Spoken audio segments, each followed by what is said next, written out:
Ashama harka fuune kabajamtoota hordoftoota maamiltoota chaanaala YouTube isaa Ibraahim Nageenyi koo kan jaalalaa kan kabajaa bakka jirtanitti isin haa dhaqqabu. Assalaamu alaikum warahmatullahi wabarakatuh. Arralee akkuma mata duree fi taabneen irratti agartan jechuudha. Haala viidiyoo Kine Master fayyadamuudhaan viidiyoo edititti goonuun isinitti agarsiisa. Viidiyoo tanaan gadhumaa daawwadhaa. Namoonni chaanaala koo haaraa taatan subscribe gochuudhaan na hordofaa jechuudha. Kine Master Telegram kiyyarraa buufadhaa isa biroo ta'e isa maallaqaan hin bitamne kan bilisaan bitamu isiniin jedha. Amma kallattumaan gara barnootaatti isin dabarsa.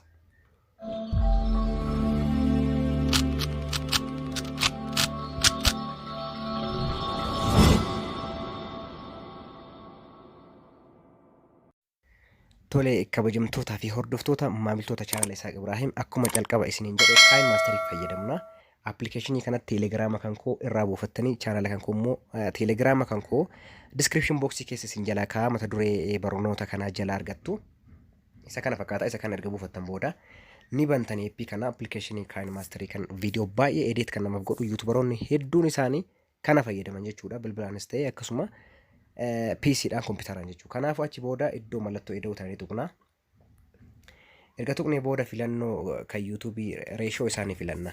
Achi booda viidiyoo barbaadan as keessaa filattanii jechaadha. Konvertii gochuu dandeessanii. Ana viidiyoo kana filadheera jechaadha. Viidiyoo kana erga filadhe jechuudha. Jalqaba irratti wanni isinitti argisiisu iddoo hin barbaanne jechuudha. Viidiyoo kana keessaa paartii hin barbaanne haala keessaa murtaniin isinitti agarsiisa. Akkanuma deemtan jechuudha. Ni tuqtan yeroo kan tokko achi booda iddoo mallattoo maqasa kana ni dhuftanii san booda split at play hidka jedhu kana ni tuqtan jecha. Bakka lamatti addaan baaseera kunoo viidiyoo kana. Erga addaan baasee booda ammallee jechaadha. Paartii hin barbaanne jechuudha. Fakkeenyaaf amma bakka amma agartan kanarraa kaasee jechaadha. Irraa mura jechuudha. Akkamiin irraa muraa? Iddoo trim left kallattii asaanuu kana irraa mureedha. Kunoo irraa naaf muramee irraa mureera jechaadha. Haala kanaan keessaa muree baasuu danda'a jechuudha. Viidiyoo kana haala kanaan keessaa muree baasuu danda'a jechuudha. Iddoo murtan kanatti viidiyoo biraa galchuudhaaf immoo iddoo irraa murtan kana jidduu keessa viidiyoo biraa galchuudhaaf kunoo mallattoon pilaasii jirti. Achi booda isin maal gootanii iddoodhuma kana dhuftanii jechuudha. Miidiyaa jedhu kana viidiyoo barbaaddan jechuudha. Tuqxaniitiin fakkeenyaaf viidiyoo isa kanaa filadhu. Kunoo jidduu naaf seeneera akkuma argitan. Kunoo inni kun jidduu naaf seenee jira. Duran turre jechuudha. Viidiyoo biraa jidduu seensisu haala jidduu itti seensisnuun jechuudha. Viidiyoo kana yommuu barbaanne dileet gochuudhaaf si'a tokko ni tuqna. Achi booda iddoo mallattoo eda'uu kana madnoo iddoo dileetii kana tuqnee dileet goona jecha. Inni tokkoffaan isa kana. Lammaffaa immoo wanti ani isinitti agarsiisu haala barreeffama as gubbaa keenyuun jechuudha. Barreeffama as gubbaa haalatti keenyuun. Achi booda as biraan dhuftanii barreeffamatti dabaluudhaaf. San booda teekist ka jedhu jira isinii dhufa. Teekistii kan tuqxanii achi booda teekistii ni barreessitan. Fakkeenyaaf welcome to my channel haala kanaan ni barreessa. Achi booda okay jedhaan jechaadha. Okay ni tuqaa. Amma filannoowwan as biratti naaf fida jecha. Filannoo naaf fida. Filannoo naaf fidu maalidha? Tokkoffaa as bira ni dhufa.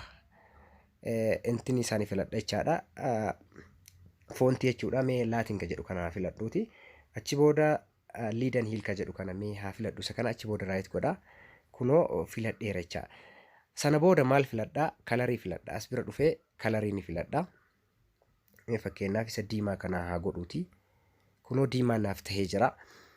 San booda immoo maaliin filadhaa? Animeeshinii jechuudha. Animeeshinii isa kana ni filadha. Yeroo barreeffamni kun garaan dhufu haala isaa ni filadha jechuudha. Haala kanaan fakkeenyaaf ammee animeeshinii isaa kan barbaaddan jechuudha. Kunoo bitaarraa gara mirgaa, mirgarraa gara bitaa, gara olii, gara jalaa kan barbaaddan haala barbaaddaniin jechaadha. Ni filattanii akka barbaaddanitti kun haala kanaan. Achi booda raayit gootan. San booda ammas iddoo barreeffama kana ni tuqxanii over all animation kan jedhu jira. Over all animationiin kun maali faayidaan isaa? Hanga barreeffamni kun asirratti turutti jechuudha. Animationiin haalli sochiisaa akkamii kan jedhu. Fakkeenyaaf asirra barreeffamni kun haga turutti haala kanaan socho'uu danda'a. Haala kanaan ta'uu danda'a. Haala kanaan ta'uu danda'a jechaadha. Kunoo akkuma argaartanii kunoo bifa kanaan jechaadha. Filootingiin jira. Kan barbaadan filattanii jecha hanga barreeffamni kun asirra turu ni ilaaltanii yookaan immoo nan ka jedhu irra kaayattan. Achi booda raayit gootanii yeroo barreeffamni kun asirraa ba'u out animation kan jedhu kun as biratti jira. Out animation kana yeroo ba'u kun haala kanaan ba'a jechaadha. Achi booda right gootan jechaadha. Inni lammaffaan isa kanaadha. Inni sadaffaan maalidha? Haala speedii ariitii viidiyoo kanaatti dabaluu ni dandeenyu. Viidiyoodhuma kana yeroo tokko gadi tuqna. Achi booda kunoo clip graphics kan jedhu kana jira speediin jira. Speedii kana ni tuqna. Akkanaa fi akkas kunoo ariitii isaa jechaadha. Haala kanaan dabalachuu dandeenya jechuudha. Kunoo ariitii isaa akkana sosochoostanii jechuudha. Ariitii isaa dabalachuu ni dandeessan jechaadha. Haala kanatti fayyadamtanii inni biraa maali jechuudha? Viidiyoo kana yeroo tokko tuqtanii jechuudha. Audio asirra jiru, sagalee asirra jiru, asirra delete godhuu viidiyoon akkuma jiru ta'ee viidiyoo biraa irra kaa'achuudha. Viidiyoo sagalee amma jiru kana kan inni bira jiru sagalee irraa balleessuudhaaf viidiyoo kana yeroo tokko gadi ni tuqna. Achi booda akkana gad deemtanii naannoodhumaa kanatti extract audio kan jedhu kun jira. Extract audio kana ni tuqtan jechaadha. Kunoo audio addatti naaf baasee jechaadha. Audio amma simply addatti naaf baasee jira.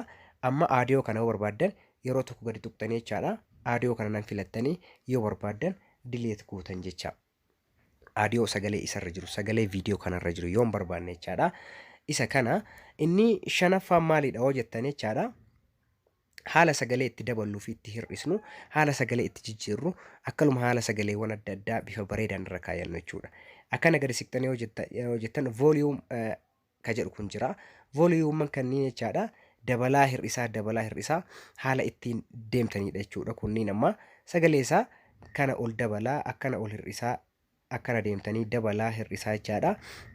Haala kanaan bakka kanatti gadi bu'aa, bakka kanatti ol ka'aa sagaleen kunoo akkanatti jecha sirriitti ol ka'aa iddoo kanatti gadi bu'aa.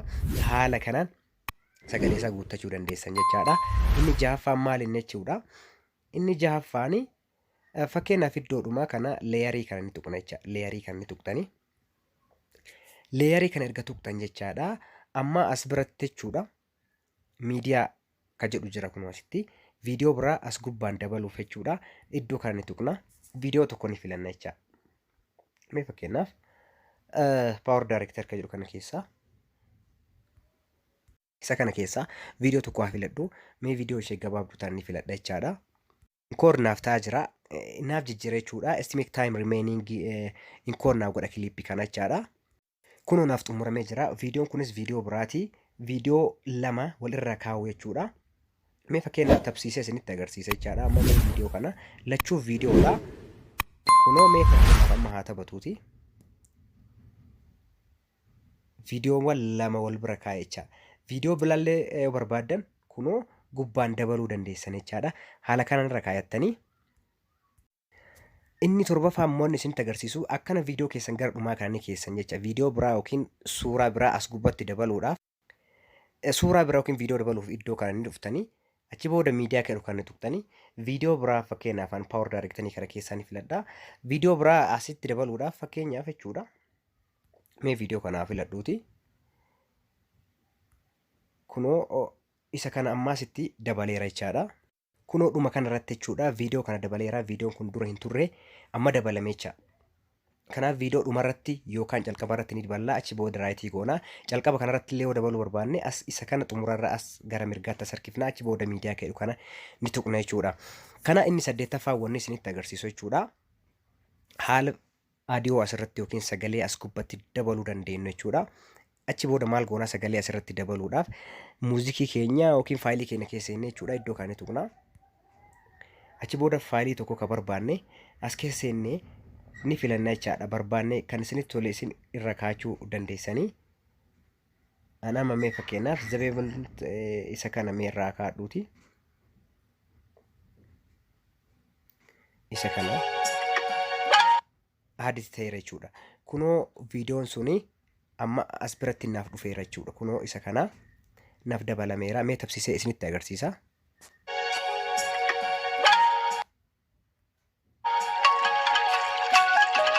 Kunoo sagalee haala kanaan itti dabaluu dandeessan jechuudha. Sagalee kanallee addaan kukkutoo dandeessanii yeroo tokko gadi tuqtanii jechuudha. Akkana gadi tuqtanii iddoo mallattoo maqasii tana tuqtanii jechuudha. Akkanatti haala kanaan addaan kukkutuu dandeessuu jechuudha. Mirga keessanii jechuudha. Yoo barbaadan dhibbatti dileetii gochuu dandeessanii sagalee kana yeroo tokko gadi tuqtanii achi booda iddoo dileetii kana dhuftanii irraa dileet gochuu dandeessu. Dileet godheeraa fakkeenyaaf amma dileet godheeraa kanas dileet yoo barbaadan jecha dileet gootan jecha sagalee irraa dileet godheera jecha. Inni saglaffaan maalidha waan isinitti agarsiisu haala sagalee keessan asirratti waraabdanii viidiyoo kanaan walitti hidhuu dandeessan jecha. Ka inni sun maal inni iddoo kana dhuftan voice kan jedhu kan inni tuqtani. Erga iddoo voice jedhu dhuftan jechaadha. Achi booda eeyyama kennitanii fi eeyyama record godhuu kunoo amma record naaf gochuu jira jechuudha. Start gootanii tuqtanii. Erga start gootan tuqtan kunoo amma waanan record gochuu barbaadu kunoo naaf record gochuu jira jechuudha. Yeroo iddoo itti dhaabuu barbaadan san geessan recording ni dhaabdan jechuudha. Stop bakka jedhu kana geessanii ni dhaabdan jechuudha. Kunoo mi'a nama sagalee nama waraabaa ture. Sagalee waraabaa ture as biratti waraabameera kunoo sagaleen as biratti waraabamaa ture. Mee sagalee kana of duuba deebi'ee isin haa dhageessu kan waraabaa ture kana. Kunoo amma naaf lakkaa'u eegaleera jecha. Record naaf godhaara. Kunoo akkuma argitan jechuudha. Kanaaf sagalee kunoo amma haala kanaan isiniif waraabaa. Yoo barbaadan sagalee kanas irraa dileet gochuu dandeessan jecha. Kanaaf amma wanti nu hafu maal inni yoo jettan jechaadha. Haala loogoo asirratti dabaluu dandeenyu viidiyoo kan dileetaa goonurraa loogoo keenya as bira haala itti kaa'uu dandeenyu jechuudha. Loogoo keenya bilbila keenya keessanii seennaa jechuudha. As bira ni dhufna iddoo layerii kan jechuudha. Loogoo keenyaatti dabaluuf achi booda miidiyaa jedhu kan ni tuqna. Achi booda loogoo keessan ni filattanii nama Pixel Lab kana keessa jechaadha. Pixel Lab kana keessaa qabaa loogoo kan koo. Kunoo loogoo kan koo amma asirratti dabaluu ni danda'a. Saayizii isaa dabalee jechaadha. Haala kanaan loogoo haga dhumaa as harkisee jechuudha. Loogoo kan koo irra kaayachuu danda'a hanga dhumaa jechuu barbaade. San booda maal godha? Loogoo kana saayizii isaa xiqqeessuu ni danda'a. Saayizii isaa xiqqeeffachuu ni danda'a. Kunoo haala kanaan as bira kaayaa. As bira ni kaayadha loogoo kan koo yookiin asxaa jechaadha. Amma maal godha? Addaan ni ciccira jecha. Addaan kukkutaa. Split at play hid kan jedhu kan inni tuqaa. Kunoo ni tuqa jechuudha. Erga haala kana godhee haala loogoon keenya itti sosocho'u kaayee isinitti agarsiisa. Loogoon keenya as ni tuqna animeeshinii isaa kaseensaa jechuudha. Feediin jira. Pop-uppiin jira. Kunoo haala kanaan jecha. Loogoon keessan yeroo seenu haala kanaan yeroo seenuu fi yeroo bahu akkanatti tuttuqtanii jechuudha. Animeeshinii isaa jijjiiruu dandeessan. Animeeshinii immoo yeroo irra turu jechuudha. Tuqtaniiti kan yeroo inni sosocho'u yeroo viidiyoon waraabamu yookiin yeroo viidiyoo namni daawwatu akka sosocho'u overall kan jedhu kan tuqtanii achi booda haala kanaan kaa'uu dandeessanii filattanii kan barbaadan irraa kunoo loogoon kan koo sosocho'aa ta'uu danda'a. Kunoo haala kanaan mee tabsiisee isinitti agarsiisa.